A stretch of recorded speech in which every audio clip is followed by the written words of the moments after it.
it so much. I loved On Beckett when I saw it so much in the theater at the Irish Rep. Thank you for And I coming. love the way you adapted it for On Beckett and screen, too. I thought it was a really smart way of doing it. Thank you. That's a great compliment. And we really thought about it. The interesting thing is, it's impossible to know, David, but had we in, say, May of 2020 set about to try to translate the stage On Beckett to a virtual On Beckett, we might have gone toward more toward a sort of standard approach of setting up the camera, and I would speak as if I'm talking to an audience. But by the time October came, and we were reflecting on not only Mr. Beckett's language and words, but on the state we were in, the times, it felt like there was a story to be told about the telling of the story, and yeah. Tell me about putting it together to begin with. When did you, I mean, you've done so much Beckett, as you say in the show. You've done, I don't, how many times have you done Waiting for Godot? It's a little tricky to count because it involves a decimal. I think it's 4.5 because early on, when I hardly knew anything about the play, Lord bless him, Joe Papp said, okay, you can have the Shiva Theater for a workshop for so many days, during which we were only able to look at the first act. Mm-hmm. So if you count that as a halfer. Tell me about the genesis of On Beckett through that lens. Like, was this something you'd been developing for a long time? Actually, it is, yes. And it went through some painful steps and some necessary steps. You have a notion of something, and it was partly coping mechanism, and it was partly pragmatic theater guy, like, what am I going to do with all this language in my head? What use that might that serve? And so I began to think about this evening where I would recite some of Mr. Beckett's words and then reflect on that. And it went through some iterations. I shudder to think of some of the early outings, but it got clearer as it went along. And the interesting thing is, David, the Irish Rep evening, which I remember so fondly, it's over 2 years ago now, ran at about 90 minutes. I always referred to it as an 89-minute piece, but it actually edged toward 93, 94 sometimes. Same thing in LA when we did the piece more recently out there. It's a 90-minute, which is short in the theater, but as soon as we started thinking for a virtual offering via this lens, we realized that 70 to 75 minutes is a writer length. And that means lopping off a lot, to get down to 75 minutes.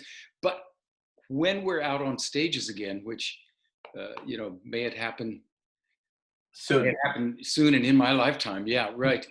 I don't think the piece will ever go out to its full 94, 95 minutes again. I think it'll be closer to the 75 minutes that exists on screen. It just feels righter somehow. What did you cut? I mean, I know you cut the young messenger from the Godot sequence at the end. That's an obvious cut, I guess, when you're filming it in a theater now.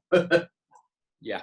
Well, the bean counters were wanting that cut to happen. In fact, we had thought we were on our way to Galway this past summer in Ireland, west coast of Ireland, to do the Galway Festival.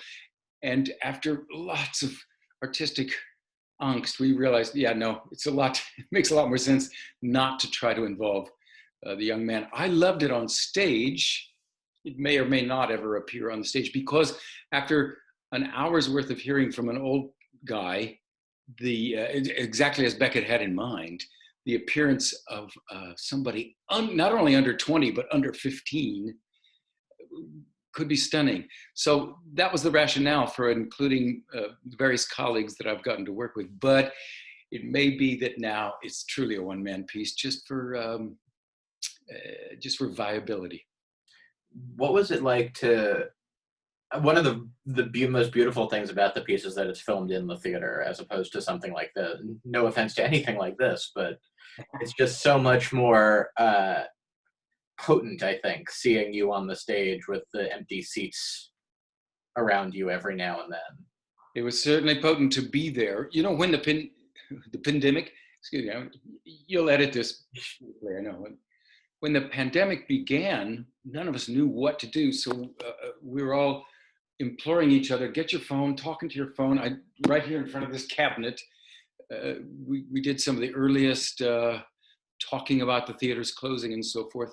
And it was an important first step, but it wore itself out really quickly. So more and more inventive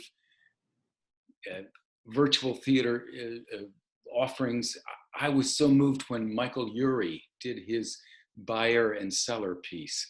He and his husband did it in their house with 2 laptops, and it went out. So all of that was in mind when we realized we would be able to shoot a version of On Beckett on the Irish Rep stage. It was just so nice to see. It was nice to know that the theater was still there. Yes. Pretty clean too, actually. Yeah. Yeah. What's the response been? Because I imagine this show can now be seen by people all over the world, as opposed to, you know, a 5-week run in New York and a 5-week run in Los Angeles.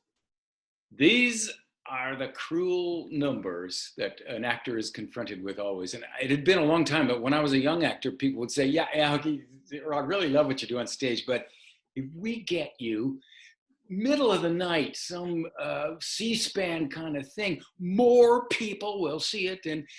And as a young actor, I tried to sort of keep those numbers and that urging in perspective. But now we're back again because, yeah, people are seeing this all over the country. People I grew up with, people are saying, oh, I see, that's what you're doing with your life. And more people are going to see it online probably than may ever see it on a stage. It's an interesting thing for storytellers to think about. Yeah, I can imagine. What are the challenges? You and Chris Fitzgerald did a delightful piece. God remembers when that was, because I certainly did. It was right at the beginning of the pandemic, but time doesn't matter anymore. It sort of doesn't matter. It was May, and yes, you're right. It's a period piece now. If you set out to do a Zoom piece, it wouldn't be that one, because that was when Zoom was new, pandemic, washing your hands was new, and it really feels like a period piece. There's a scholar writing a book about early pandemic theater, so we did some chatting about that. It feels like forever ago. So much more sophistication and so much more water under the bridge now. So that's why I was thrilled when Kieran and Charlotte of the Irish Rep said, oh, no, we think we can do it on the stage, Bill. And I had the dumb idea. I had the vivid idea of seeing me on that stage, but over my shoulder, seeing perhaps the 3 or 4 masked technicians who were recording it. Turned out to be much more potent, but also much cheaper and easier and faster, just to show those empty green seats. And it's, I think it is much more potent. Yeah. Yeah. Have you, beyond your show with Chris Fitzgerald, have you explored the boundaries of this particular medium, the Zoom thing, when it comes to your clowning work? Well, as an actor, I probably spent an average of an hour or so a day on this, and which translates sometimes as 6 hours. Yeah. Sometimes as no hours. But yes, as an actor, as a storyteller, yes, as a clown, as a physical comic, where it's important to be, if possible, seen head to foot, it's much harder. Yeah. It's much harder. Yeah, I don't know how actors do it like this, especially knowing the delays and. Yeah, you know going in that you're going to look like a bad actor.